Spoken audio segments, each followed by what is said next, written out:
Yes, hello, bwana, mambo vipi? Kama kawaida, I hope uko poa na unaendelea vizuri sana na harakati za kusherehekea sikukuu ya Pasaka. Kabla awali ya yote nikutakie Pasaka iliyo njema, lakini pia nikujulisha kwamba kupitia ofisi ya Rais,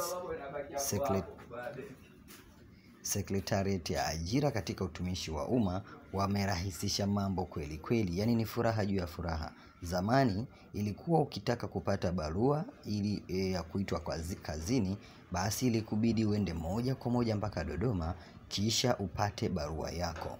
Lakini habari njema ni kwamba TAMISEMI au kupitia ofisi ya Rais, Secretariat ya ajira wametangaza ya kuwa barua za kuitwa kazini sasa ni kidijitali. Tangazo hilo dogo lilotumwa katika mitandao mbalimbali ya kijamii kupitia website na mitandao hiyo ya ofisi ya Rais, Secretariat ya ajira imesema kama ifuatavyo: kuja Dodoma sasa basi, huduma kiganjani mwako. Barua ya kuitwa kazini kwa sasa zinapatikana katika akaunti ya Ajira Portal. Jina lako likitokea katika tangazo lolote la kuitwa kazini kupitia tovuti ya www.ajira.go.tz, basi nenda kwenye akaunti yako ya Ajira Portal, eneo la My Application, kisha pakua barua yako ya ajira na ukaripoti katika kituo chako cha kazi ulichopangiwa.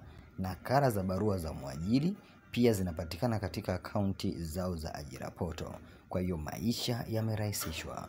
Taarifa njema ni hiyo, kila mmoja anaweza akaanza kuitumia, na upatapo taarifa hii tafadhali mjulishe na mwenzio. Safari za Dodoma sasa basi. Endelea kusubscribe channel hii ili uweze kupata updates na taarifa muhimu mbalimbali. Karibu sana, it's me Teacher Sharak once again.